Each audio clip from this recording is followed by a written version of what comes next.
जय श्री कृष्ण। भगवान श्री कृष्ण कहते हैं, हे पार्थ, ये सभी उदार हैं, परंतु ज्ञानी तो साक्षात मेरा स्वरूप ही है। ऐसा मेरा मत है, क्योंकि यह मदगत मन बुद्धि वाला ज्ञानी भक्त अति उत्तम गति स्वरूप मुझ में ही अच्छी प्रकार स्थित है। ये सभी उदार हैं। इस कथन का क्या अभिप्राय है? यहाँ जिन प्रकार के भक्तों का प्रसंग है, उनमें ज्ञानी के लिए तो कोई बात ही नहीं है। अर्थात आर्त और जिज्ञासु भक्त की सर्वथा एक निष्ठ है। उनका भगवान में दृढ़ और परम विश्वास है। इस बात का भली भांति निश्चय कर चुके हैं कि भगवान सर्वशक्तिमान है, सर्वज्ञ है, सर्वेश्वर है, परम दयालु है और परम सुहृद है। हमारी आशा और आकांक्षाओं की पूर्ति एकमात्र उन्हीं से हो सकती है। ऐसा मान और जानकर वे अन्य सब प्रकार के आश्रयों को त्याग करके अपने जीवन को भगवान के ही भजन, स्मरण, पूजन और सेवा आदि में लगाए रखते हैं। उनकी एक भी चेष्टा ऐसी नहीं होती जो भगवान के विश्वास में जरा भी त्रुटि लाने वाली हो। उनकी कामनाएं सर्वथा समाप्त नहीं हो गई हैं, परंतु वे उनकी मूर्ति अर्थात वे भगवान की विश्वास रखकर ईश्वर ही परिपूर्ण है ऐसा विश्वास रखते हैं, परंतु वे उनकी पूर्ति कराना चाहते हैं एकमात्र भगवान से है। जैसी कोई पतिव्रता स्त्री अपने लिए कुछ भी चाहती है, तो परंतु एकमात्र अपने प्रीतम पति से वह दूसरों की ओर ताकती नहीं है, न विश्वास करती है और न जानती ही है। इसी प्रकार वे भक्त भी एकमात्र भगवान पर ही भरोसा रखते हैं।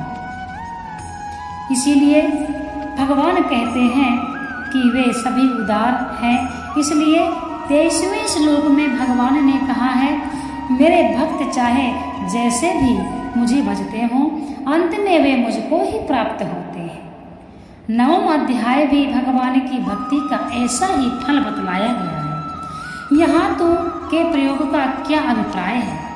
चारों ही प्रकार के भक्त उत्तम हैं और भगवान को प्रिय हैं, परंतु इनमें पहले तीनों की अपेक्षा ज्ञानी में जो विलक्षणता है, उसको व्यक्त करने के लिए ही तू का प्रयोग किया गया है।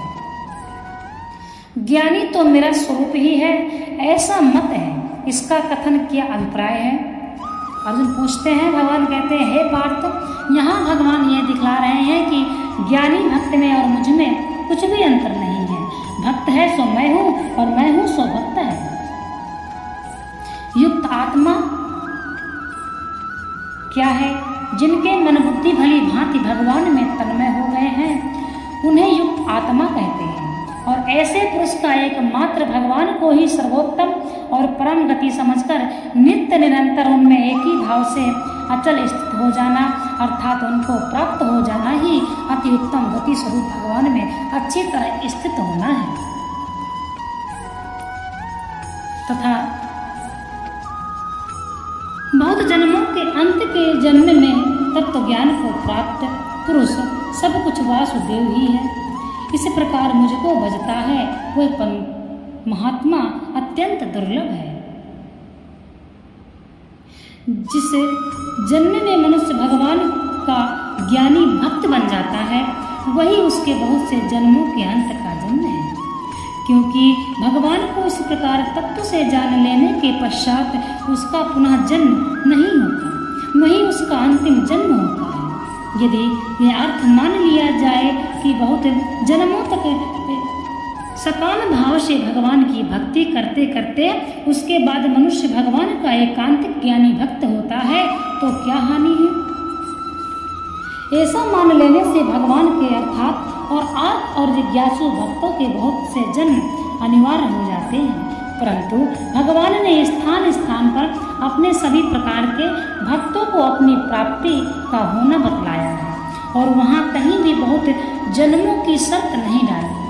अवश्य ही श्रद्धा और प्रेम की कमी से शिथिल साधन होने पर अनेक जन्म भी हो सकते हैं, परंतु यदि श्रद्धा और प्रेमी की मात्रा बढ़ी हुई हो और साधन में तीव्रता हो तो एक ही जन्म में भगवत प्राप्ति हो सकती है। इसमें काल का नियम नहीं है। यहाँ ज्ञानवान शब्द का प्रयोग किसके लिए हुआ है? भगवान ने इसी अध्याय के दूसरे श्लोक में विज्ञान सहित ज्ञान के जानने की प्रशंसा की है। जिस प्रेमी भक्त ने उस विज्ञान सहित ज्ञान को प्राप्त कर लिया है तथा तीसरे श्लोक में जिसके लिए कहा है कि कोई एक ही मुझे तत्व से जानता है, उसी के लिए यहाँ ज्ञानवान शब्द का प्रयोग हुआ है। इसीलिए 18वें श्लोक में भगवान ने उसको अपना स्वरूप बतलाया है।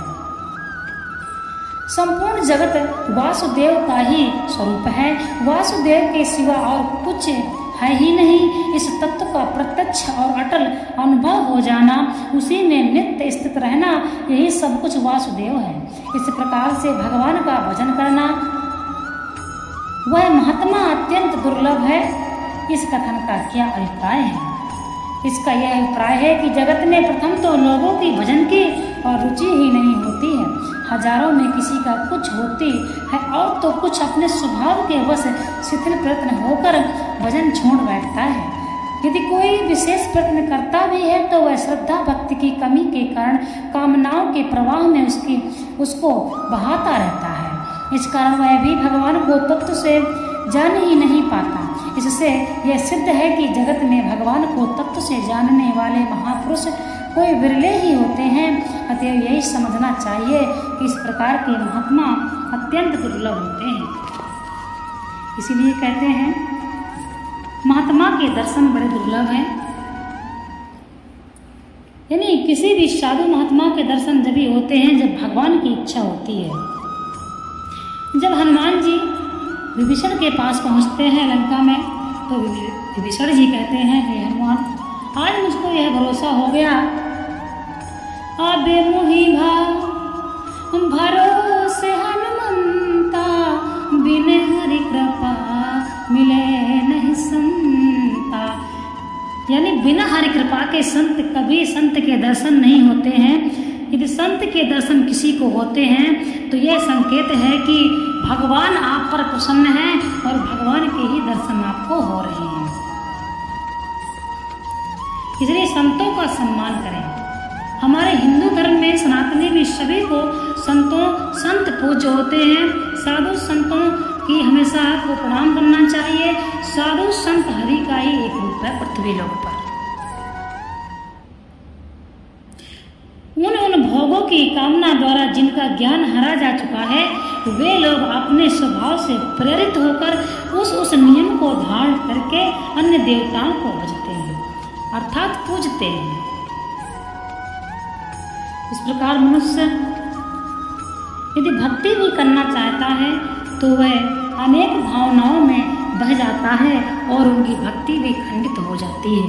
इसीलिए कहते हैं इंद्रियों को वश में करना बहुत जरूरी है।